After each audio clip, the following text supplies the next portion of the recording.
Hey everyone, welcome back to the channel. Today we are going behind the gear with the Titleist 906 F2 Fairway wood.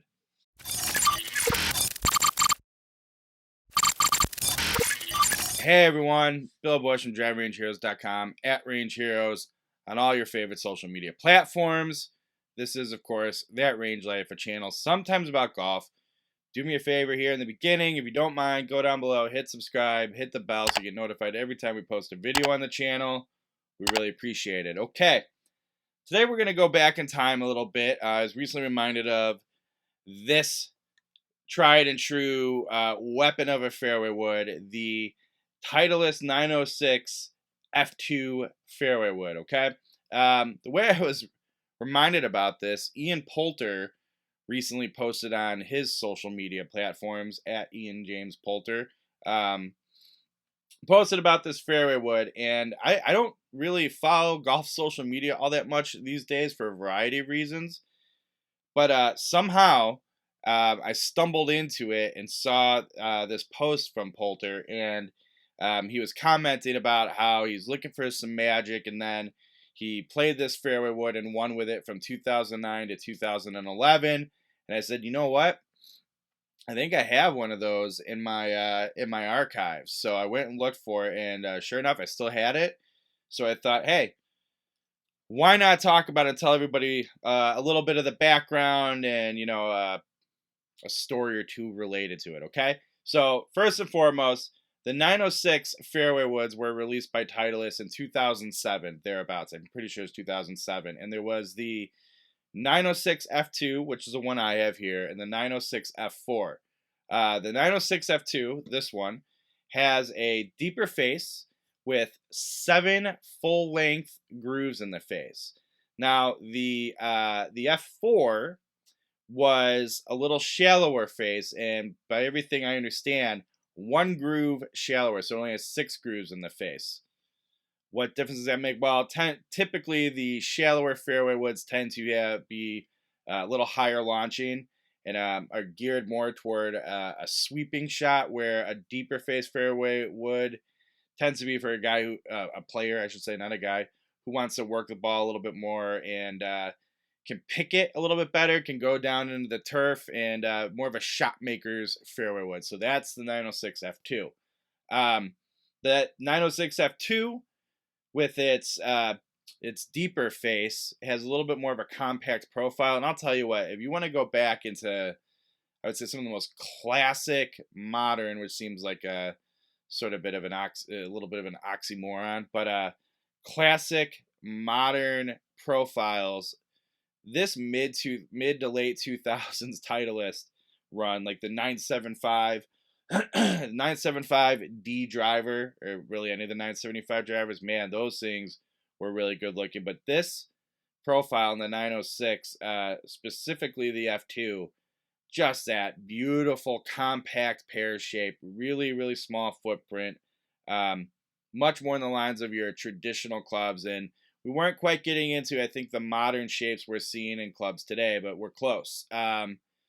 If you add the F4, it would have been a little less compact, but I'll tell you what, compared to the stuff we're seeing today and the player that club was intended for, it would still be a pretty compact pair profile. Titleist was making, at this point in time, the best shaped woods in the game, no question asked. So yeah, and one thing to note too, the F2 stuff came in single or full loft increments, so 13 degree, 15 degree, 18 degree. This one here happens to be a 5 wood, so I have the 18 degree. And the F4 came in the half degree increments, so 13 and a half degree, 15 and a half degree, and 18 and a half degrees. So that's the difference between the two. Like I said, both pretty compact by modern standards, and had beautiful pear shapes.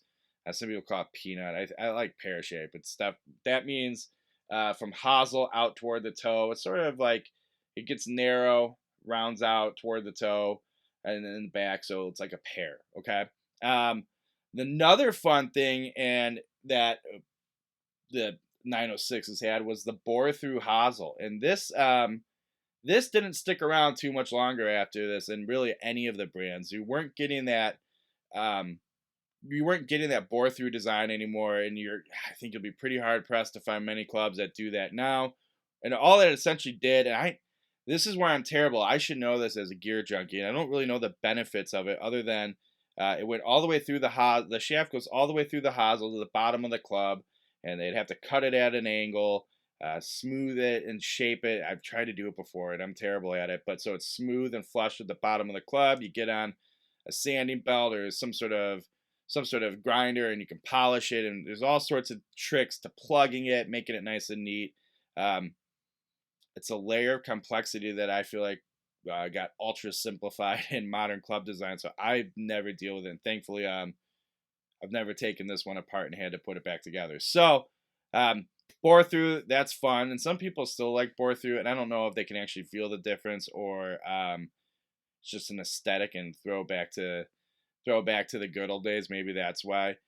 Another thing about the 906s, and where it's a little different between the F2 and the F4, was we're starting to get more toward that forward center of gravity and multi-material construction.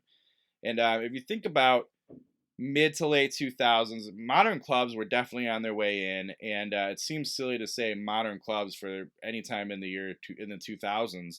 Um, but we're getting into the multi-material construction, and we're working with a forward center of gravity. I won't say low and forward like a lot of the clubs now with the carbon crowns and weights in the sole and whatnot, but definitely forward. And you had this cutout in the rear of the sole, and it's like a plastic coating on it. But if you see pictures of it where this is really worn away, it's just metal underneath.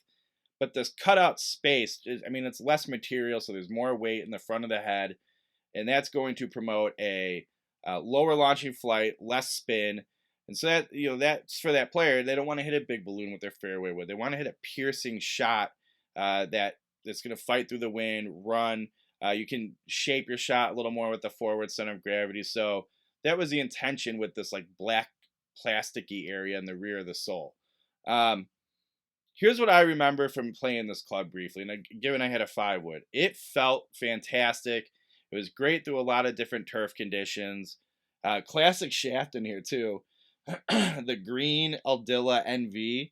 If you didn't have one of those around the mid 2000s, 2010, even 11, 12, at least at one point in one of your woods, like, were you really a golf nerd, a gear nerd? Nah, you weren't. This thing was such a killer aftermarket shaft, and it's so funny because it's still good, but how high up people held this shaft, and how wildly surpassed it is already by even themselves, right? But anyway, I had a lot of fun playing this club, I know, and it felt really good, but it definitely was not forgiving. Very metallic, so a lot of that that tingy sound, like a ting at impact. No one's gonna think there's any carbon fiber in here. It's not super loud, but it's also it's definitely not muted. This was of an era, and it was a metal wood. That's why they call them metal woods for a reason. But all things considered, in the time period, it sounded fantastic. It felt really good, and it had a really nice flight. And this always begs the question, like, oh, why did I ever replace it? I don't really remember. I will get out more with it, maybe to the simulator or the dome, or maybe the driving range when it gets a little nicer out. But go down memory lane with it, because this was a fun fairway wood to hit. These things were the coolest when they came out in terms of size and shape. And around this time, they got a little better, and then before you knew it, we had stuff like the 909. God, the 909 was a great fairway wood too.